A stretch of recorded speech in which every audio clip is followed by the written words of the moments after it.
Hello, my Bill 1000 Nation. How's everyone doing today? Hopefully everyone's having a great day. If not, I hope it gets better from here. We are back with another watcher. This one is titled, Are You Scared of Your Roommate? Oh yeah. I woke up next to my roommate, my wife. She can be quite terrifying sometimes. I love you. I'm sorry. Wait. If the next video I have a black eye, you know why. No. Nah, my old lady don't abuse me. She is now, though. Fuck. I'm shutting up. We're moving on. Turn the mics down low. Put on something comfy. Go up with someone special. Let's get spooky.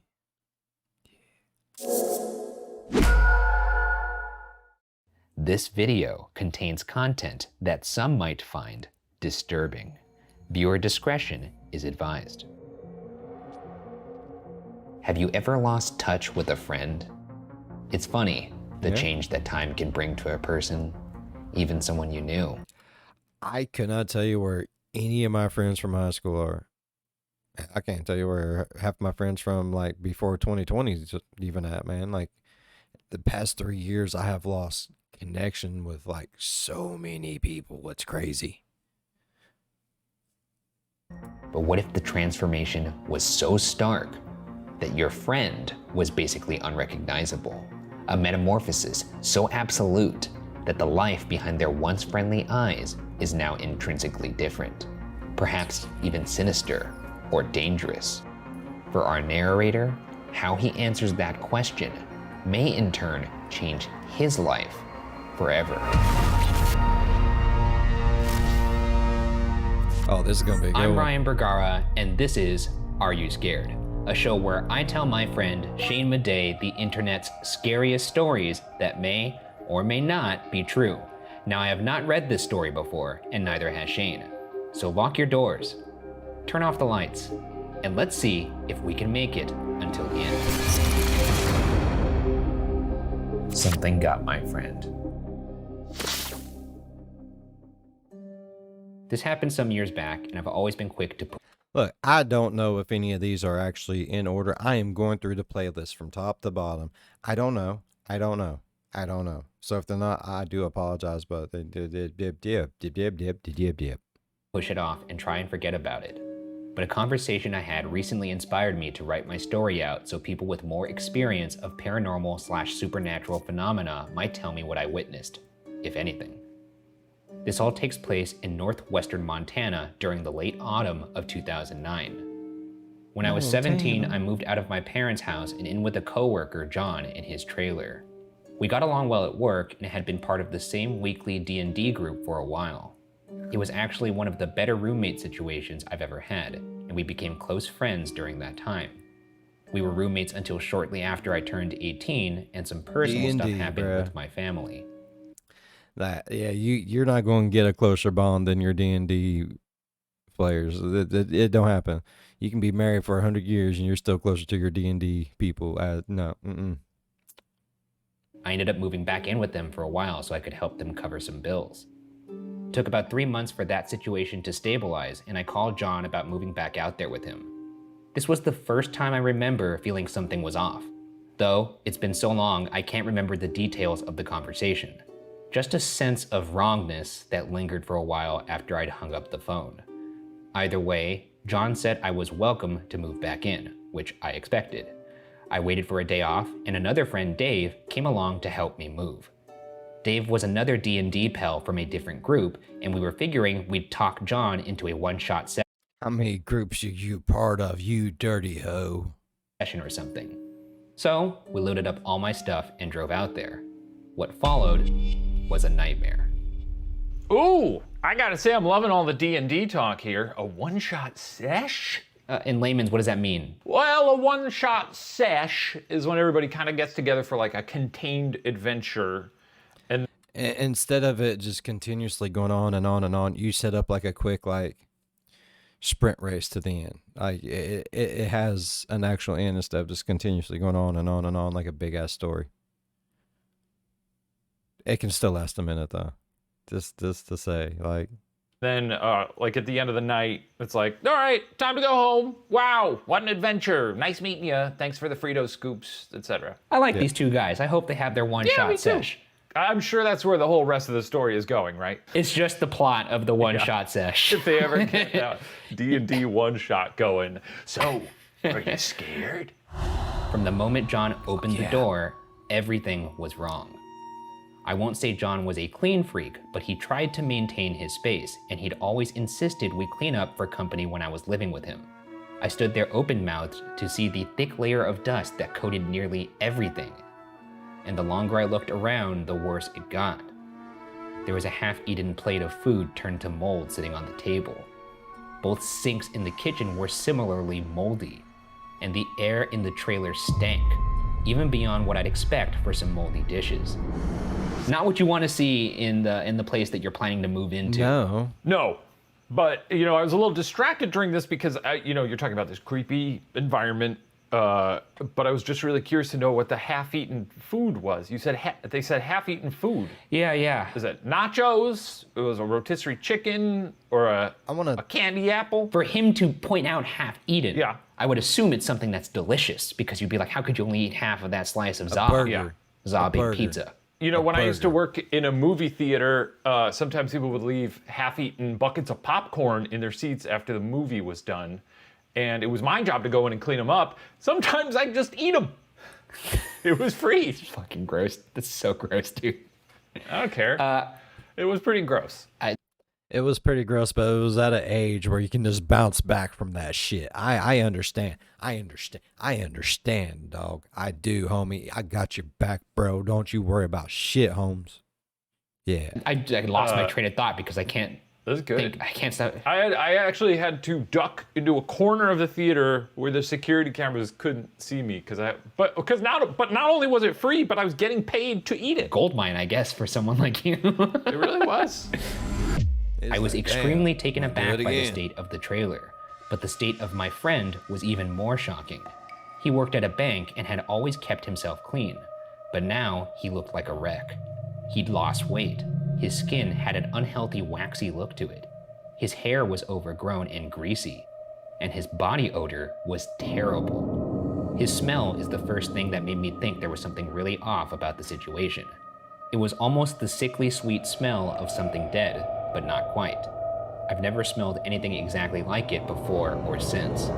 The way he's describing his friend, this sounds like somebody that's just been in quarantine for a while. Yeah, sounds like me currently. Right now, my skin has an unhealthy, waxy look to it. Yeah. Hair overgrown. Look at this guy. He looks like homeless Ringo Starr. You guys want to play some D&D? Maybe a quick one-shot peace and love. You guys down for one shot? One shot? Yeah, let's do a sesh. At this point during the encounter, I'm at a general level of unease, and I didn't have any desire to go further into the trailer. But John invites us in. And not wanting to be rude, I go in. I start to wonder if something crazy happened while I was away. John wasn't dating anyone, so this wasn't from heartbreak. We'd kept in touch after I first moved out, and even when that fell off a bit, I still heard from our mutual friends about the D&D sessions he was still attending. Regardless, despite having not heard anything about it, obviously something had happened.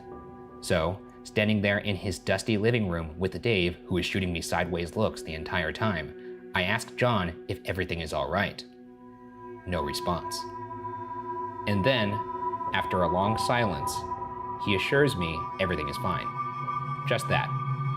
He doesn't try to explain the state of his house or anything. Weirder yet, he goes, "You guys can crash out here," and just heads off to the back of the house. I'd always known him to be a diligent host, so this was odd to say the least. Although basically, nothing was going as I expected. Now comes the part where I'm glad Dave was there. If somebody asks you all right, and they don't say anything, alarming, no? Yeah. Here, let me give it a whirl. Hey, Ryan, your apartment's looking pretty grimy, man. You all right? Yeah, that's chilling. Yeah. Creepy as fuck. Pretty chilling. Fucking stop, Brian. Okay. Well, the bit is complete. We are done. We can resume telling the story now. if we must. Okay, good. Thank God. Okay. To me, this nasty trailer was still my home. I'd lived there for more than a year before my 3-month visit to my parents, and had a sense of belonging in the place which I think made me oblivious to things that were obvious to Dave, such as a layer of undisturbed dust across the entire living room and kitchen floor, except for a thin track from the front door to the hallway leading to the back of the trailer. Whispering to me, Dave says, "Nothing in here has been used for a long time." And looking around, I realize he's right. The TV, the computer, the couch and chairs, the dining room table with its rotten food. John hadn't so much as laid a hand on any of it for a month, possibly longer. The long track made me think Dave was gonna be like, "I think that dude's a slug." You know, like he turned into some, I guess I was imagining like a slime trail. Yeah, like he just ekes off into the, he goes, "You guys can crash out here." I think your friend's a slug, dude. Dave, almost as if he's sneaking, walks quietly into the kitchen to inspect the fridge. He points out a few thick patches of dust on the flatter surfaces of the fridge, but it's harder to tell here. The fridge's metal handle has some dust, but it isn't collected. Stepping past Dave, I reach out with one finger and pop the fridge open, and was gagging before I'd even opened the door enough to trigger the interior light. Throwing my arm across my face and burying my nose in the crook of my elbow, I open the fridge about halfway. Inside, it's top to bottom rotten food. I step back after a second, turning away and trying to suppress my urge to vomit. At this point, might be a time to take a U-turn and head back on home. Get back to the folks, tell them, look, I was wrong about wanting to move out. I got a pretty good gig here. I'm just thrown by the top to bottom rotten food in the fridge. He doesn't have. I'm out. I'm done. Nope. Yeah, nope. I don't give a fuck. Like a jar of olives or anything? I hate olives, though. Oh, well. I find them repulsive. Well, more for me. Another thing, too, here, and this one is honestly maybe the most alarming to me. What is this guy living off of? Because clearly he's not eating his food. Yeah, well, it sounds to me like that's a little jelly bean on the scale for slug theory. More or less done playing dust detective, I basically shrug off everything up to this point, clear some dust from the couch, get my laptop out, and connect to the Wi-Fi. We'd always paid for the best internet available. Whoa, good for you. Was he dropping a "Am I the Asshole" post on Reddit? I just got to my friend's house. It's covered in garbage, and I think he's a slug now. Am I the asshole for wanting to leave?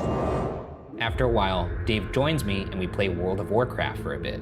Oh, yeah. Eventually, he tells me he'll hang out for tonight because I'm his ride in taking him back to his place, and driving back to the trailer was a 90-minute round trip.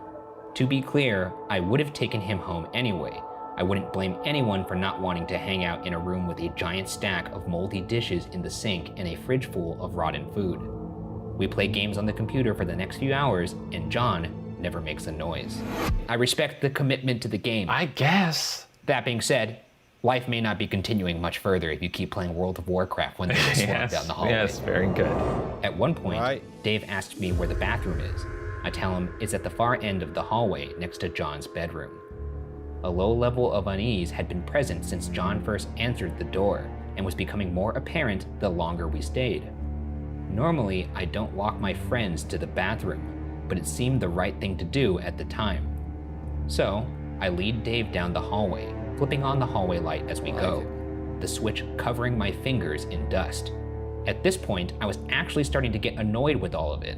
I don't normally have bad seasonal allergies, but all the dust we'd been stirring up had my nose itchy and half plugged. So, on my way down the hallway, I start to consider knocking on John's bedroom door to confront him about the condition of the house. But halfway down the hallway, we see a huge hole in the floor outside the bathroom door. A jagged-edged hole through which you can clearly see the dirt, cobwebs, and shredded black plastic that used to cover insulation. Now, I'm really weirded out, but for some reason, I still point Dave into the bathroom and continue to walk to the end of the hallway where John's room is. If this is on the trajectory that I think it is, then that's a slug hole. That is a boilerplate slug hole. That's a slug hole if I've ever seen one. Now that's a slug hole. If this was you, I am concerned about you, but I also, at this point, am concerned you're either A, a slug person, or B, a zombie. So I might have to just leave and then call the cops and they could deal with it. Because I'm not gonna walk in there and now now I'm a zombie or a slug person. You eke at me or something, whatever slugs do. But you're gonna go with zombie over slug? I'm thinking zombie, that's what I'm thinking. I don't know. Some sort of pod person? I'm not staying to find out, let's just put it that way. Yeah, I mean...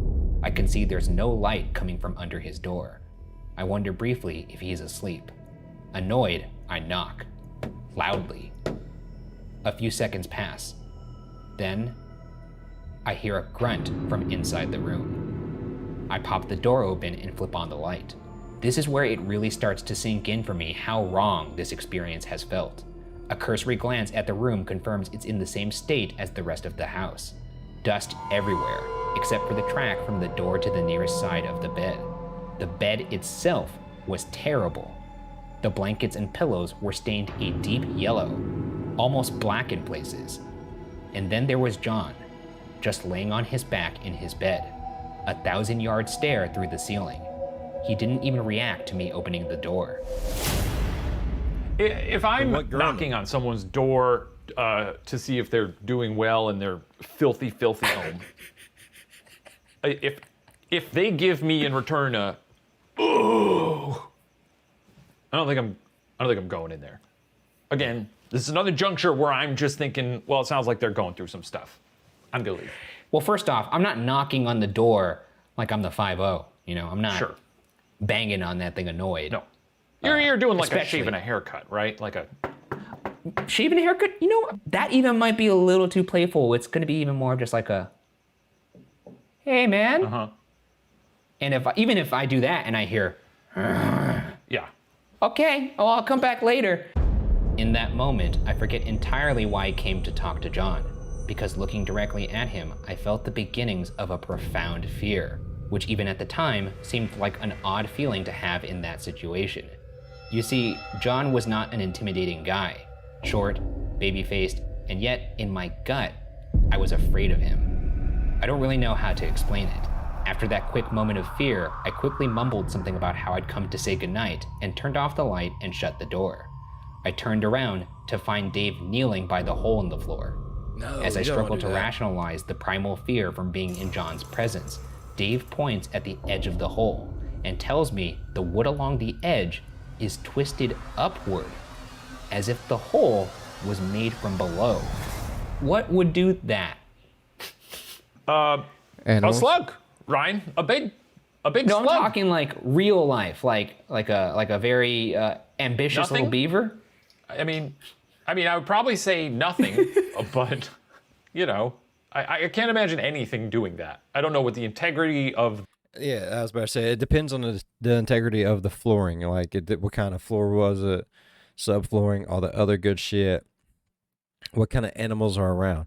I mean, I've seen smaller bears get underneath houses, and weak parts of the floor they raise up, they come through, and then they're like, oh, I'm in here. I've seen some weird shit in my day, bro. Like, yeah. The trailer, you said it was a trailer? It's usually made out of like metal. Yeah, it's like metal and plastic. wood. Yeah. Yeah, and if I'm not mistaken, it's just floor, and then you got your pipes and some insulation. You usually got that like black plastic that goes like from one end to the other, side to side, insulation. I mean, a lot of things could probably bust through that, to be honest with you. Like, I lived in a trailer for a while whenever I was little. Like, the wind blew too hard, and you could feel shit, bro. Like, I didn't like it. I hated it. Right. Wizard of Oz. No, I seen it, and I was like, I never want to live in another trailer again. Can we please move? And they was like, no, we're poor. This is what we got. I mean, we owned it, and the land that I was on, just, I was a scared child. So, I guess maybe a tremor from the motion picture Tremors could do it. A transformer could also probably do this. That's Like true. one of those sand snakes.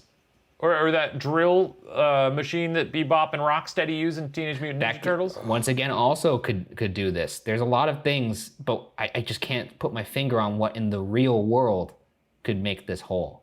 I kind of came to my senses once we were back in the living room area and I reopened my laptop. My sudden intense fear of John eased off, and we played games for a few more hours before Dave said he wanted to rest his eyes. What the fuck is wrong with these people? dude?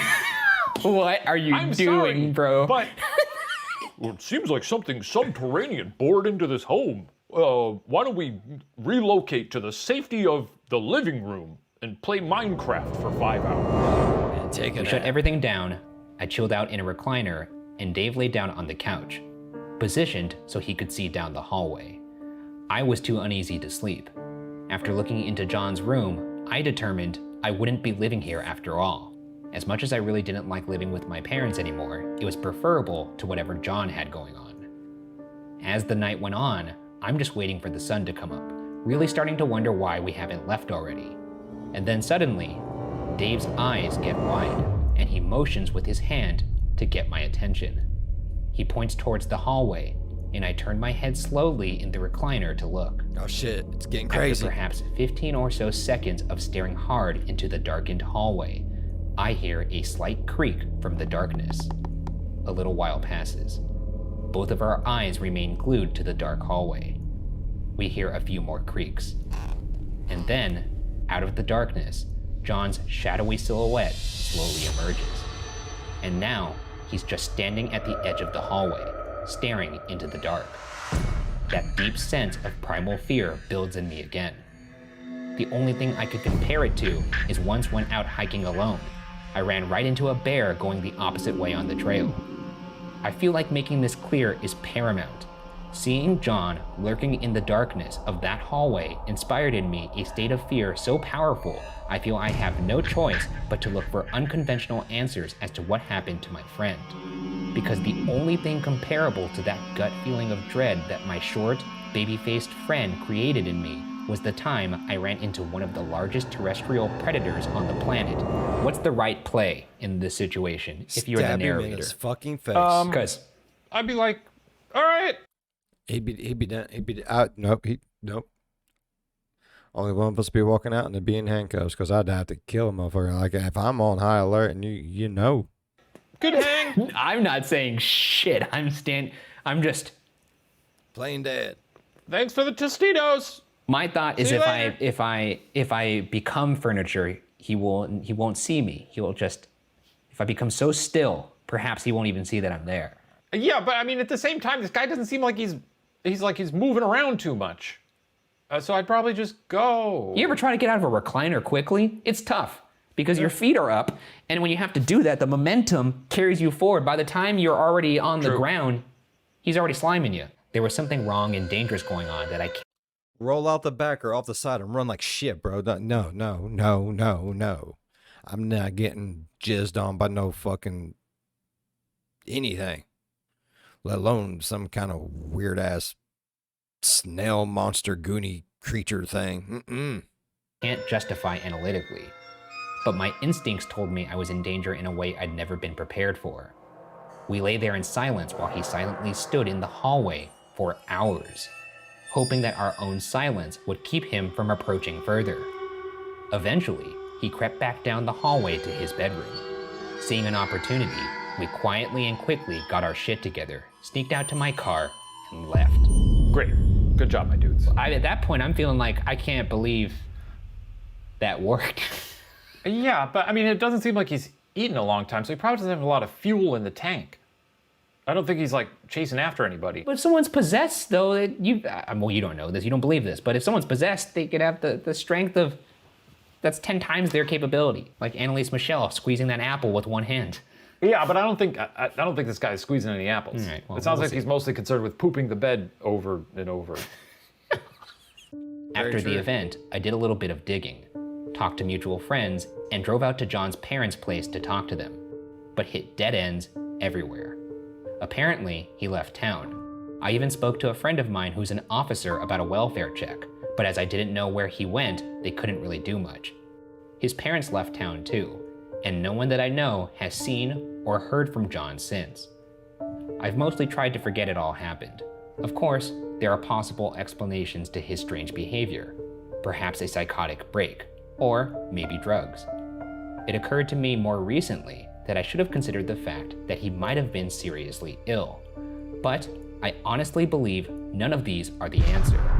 I realized nothing overtly paranormal took place, but my gut tells me that something well out of the ordinary was taking place. He had an inhuman presence, akin to a predator. I've wondered about possessions or doppelgangers and all kinds of things. Something tells me I wasn't dealing with the guy I had lived with at that point. It felt like a different being altogether. I'm torn between wishing I'd investigated more thoroughly at the time and being glad I stayed clear of whatever was going on after my brief brush with it. Right. I don't know what he was after. I don't even know if he knew we saw him in the dark. But I think our being awake prevented something truly awful from happening. And yet, it's a big question mark, really. If you don't believe me, I don't blame you. So, are you scared? I'm a little creeped out. Let's see Yeah. if this is a real story. Something Got My Friend was posted by an anonymous user to the Truth Is Here subreddit, and it is a true story. No, I don't believe that. No. Wait a second. Here's the thing. No. I'm not I don't know, man. I mean, look, if it was a fake story, you would think there'd be a bigger bang at the end. Yeah. I don't know. It's a fun yarn, but Okay, I'm gonna go ahead and say I believe it's a true. I believe it's real. I believe it's a true story. But I do believe some parts were embellished. Can we call it that? A true story with some slight embellishments. you know that thing when you watch like a horror movie and you're frustrated because the people are just making the wrong decisions? Yes. This was that, but like the entire story. It seems like on this Reddit, there's a lot of comments of people who obviously believe this is a true story, and there's part of me that believes that too. That this could have been like this guy got out of control with drugs, or it was a mental health thing. But once again, I just keep going back to that hole and the lack of nutrition. I mean, they could have been Grubhubbing some Happy Meals or something. Yeah, sure, it's possible. Very good possibility. Either way, I'm creeped out. That was unsettling. I'm looking forward to drinking water from my fresh, clean Brita in my fridge. Not sponsored by Brita. Good night. Don't let the slug man bite. Oh, I love these. I love them so much. They're so good. They really are. I love this like little tales from the campfire type shit, bro. It's nice. Just sit back and just hear a story. All right, I really enjoyed that story. That was creepy as shit. If you enjoyed this story as much as I did, please go down there, leave a thumbs up. While you're down there, go on over, slap that subscribe button, become part of the Bill 5000 Nation. We do some crazy shit here, bro. If you want to know when that crazy shit happens, ding that bell. It might work for you. It might not. If it does, though, jump in on one of my premieres, leave a like, say, hey, Bill, it worked. That's all you got to do. You ain't got to do no more than that. I would never ask you to do no more than what I would do, and I wouldn't do much. As always, be good to one another. I'll see you in the next one. Bye-bye. This probably wearing some Bill 5000 merch. That's what really kept them safe.